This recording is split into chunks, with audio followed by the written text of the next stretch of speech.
अजित पवारांना सोबत घेण्यापूर्वी 10 वेळेस विचार करावा असं मी आधीच सांगितलं होतं. असं खळबळजनक विधान केलं आहे भारतीय जनता पक्षाचे प्रदेश अध्यक्ष रवींद्र चव्हाण यांनी.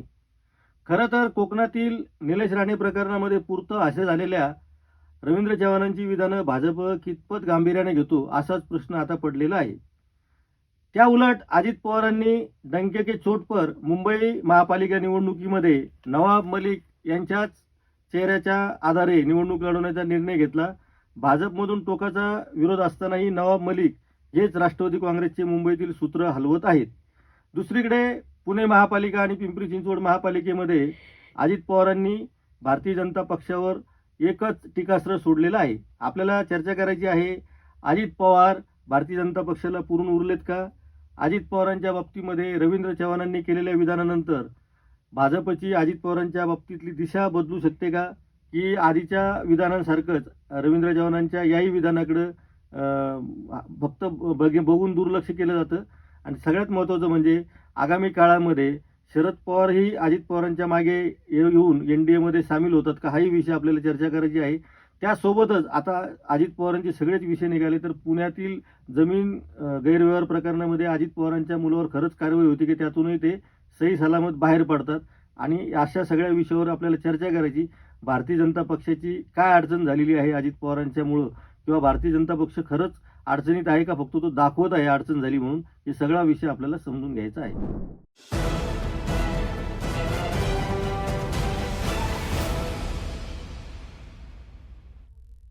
नमस्कार, मी संजय वरकड. आपण पाहतात न्यूज यात्रा. आपण चर्चा करत आहोत अजित पवारांनी केलेल्या विधानाची, अजित पवारांनी केलेल्या विधानाला रवींद्र चव्हाणांनी दिलेल्या उत्तराची आणि रवींद्र चव्हाणांचं भारतीय जनता पक्षामध्ये काय महत्त्व आहे या सगळ्या विषयाची. कारण आपण सुरुवात करूया आधी अजित पवारांपासून. अजित पवारांची आणि शरद पवारांची जी युती पुणे आणि पिंपरी महानगरपालिकेत झालेली आहे, त्या युतीनंतर आणि किंवा जागा वाटपानंतर एका पत्रकार परिषदेमध्ये अजित पवारांना असा प्रश्न विचारला की शरद पवारांचा फोटो तुमच्या बॅनरवर आहे, तर तो कायमस्वरूपी आम्हाला बघायला मिळेल का असाच?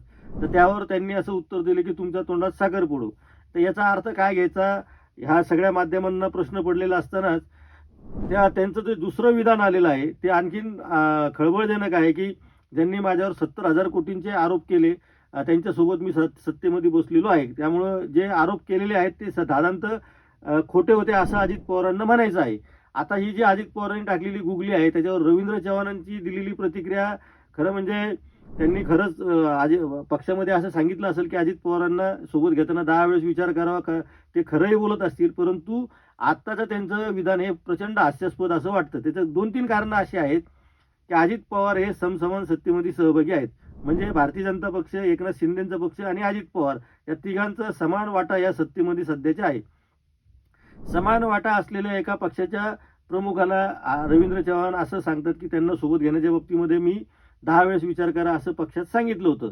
असं जर विधान रवींद्र चव्हाण करत असतील आणि ते जर प्रदेशाध्यक्ष पदासारख्या महत्त्वाच्या पदावर असतील, तर त्यांच्या विधानाला खरंच भाजप महत्त्व देतो का की त्यांना विनाकारण तिथं बसवलेलं आहे? कारण निलेश राणेच्या प्रकरणापासून ते आता अजित पवारांच्या प्रकरणापर्यंत मध्ये एकनाथ शिंदेचा आणि रवींद्र चव्हाणांच्या बाबतीतलाही वाद आपल्याला माहिती आहे. त्यामुळं या सगळ्या वादामध्ये प्रदेशाध्यक्ष पदावर बसलेल्या व्यक्तीला समोरचे मित्रपक्ष, दोन्ही मित्रपक्ष म्हणजे आता कसे वागवतात हे आपल्या लक्षात आलेलं असेल. निलेश राणेंनी ती रवींद्र चव्हाणांच्या विरुद्ध प्रचंड मोठी टीकाही त्यावेळेस केलेली होती आणि रवींद्र चव्हाणच या सगळ्या गोष्टीला कारणीभूत आहे असं थेट आरोपसुद्धा त्यांनी केला होता. मला 2 तारखेपर्यंत युती टिकवायची आहे असं विधान करणारे रवींद्र चव्हाण आता डिसेंबर महिना गेला, नवीन वर्ष लागले, नवीन वर्षाची सुद्धा 2 तारीख पहिल्या महिन्याची निघून गेली, तरी रवींद्र चव्हाण त्या विषयावर बोलायला तयार नाही. आता अजित पवारांच्या बाबतीतही रवींद्र चव्हाणांनी असंच विधान केलेलं आहे. त्यामुळं रवींद्र चव्हाणांच्या विधानांना भारतीय जनता पक्ष हलक्यात घेतो आहे का रवींद्र चव्हाणांना अशी हलकी विधानं करण्याची सवय लागत चाललेली आहे? हा विचार करण्याची आता वेळ आलेली आहे. याला जोडूनच आपण जो मुद्दा सुरू केला होता त्याला आता आपण पूर्ण करूया. तो होता अजित पवारांच्या बाबतीतला. अजित पवारांच्या बाबतीतला मुद्दा अत्यंत गंभीर आहे. अजित पवार यांनी भारतीय जनता पक्षाच्या पुण्याच्या नेतृत्वावर थेट आरोप केले आणि पुण्याच्या नेतृत्वाला भाजपच्या राक्षसी भूक लागलेली आहे असं त्यांनी विधान केलेलं आहे. म्हणजे तुम्ही 70,000 कोटींचा आरोप करणाऱ्या जे नेते आहेत ते तुमच्या पक्षात येऊन तुमची जी राक्षसी भूक आहे त्याविषयी तुम्हाला विचारणा करत आहेत भाजपला, आणि भाजपच्या लोकांना मूग गिळून गप्प बसावं लागत आहे. याची इतकी वाईट परिस्थिती काहीच नाही. अजित पवार पुढे असंही म्हटलेले आहे त्याचा अर्थ काय होतो हे नेमकं समजून घ्या.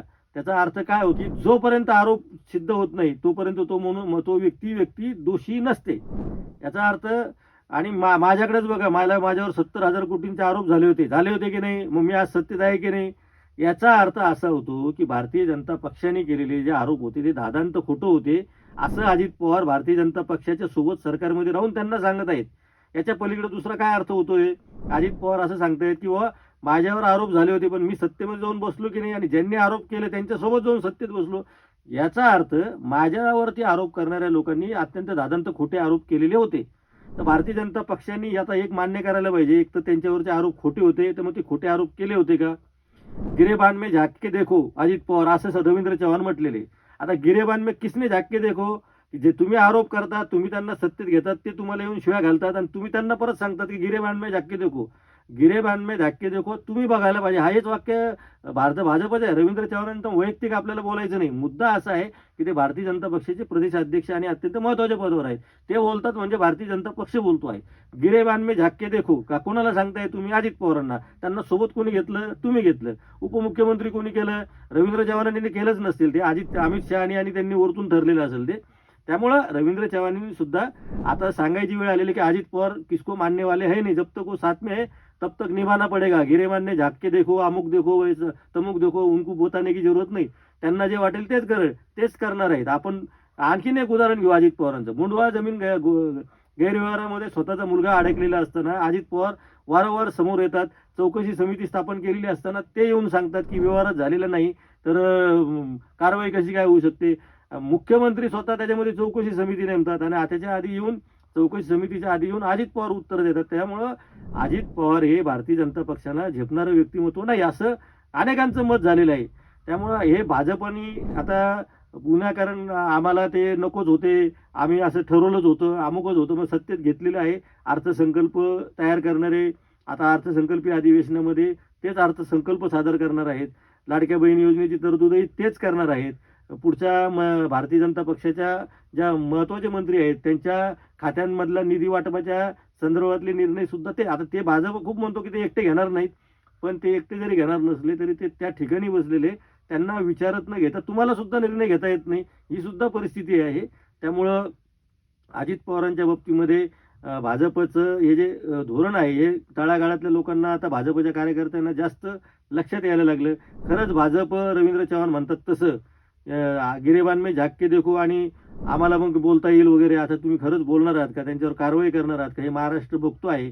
आणि मला असं वाटतं की दिल्लीचा जोपर्यंत वरद असतं अजित पवारांवर आहे, आणि आता गौतम अदानींचा जे विषय आहे तो आपण परवाच्या व्हिडिओमध्ये मांडलेला आहे. त्यामुळे शरद पवारही जर आत आले तर अजित पवारच तुम्हाला इतक्या पद्धतीनं नकोसे झालेले अजित पवार तुम्हाला इतका त्रासदायक ठरतायत, तर शरद पवार आल्यानंतर काय होईल याचा विचार न केलेला बरा. या विषयावर आपण अशीच चर्चा करत राहणार आहोत. त्यामुळे आपण पाहत राहा न्यूज यात्रा, हे आहे आपलं चॅनल.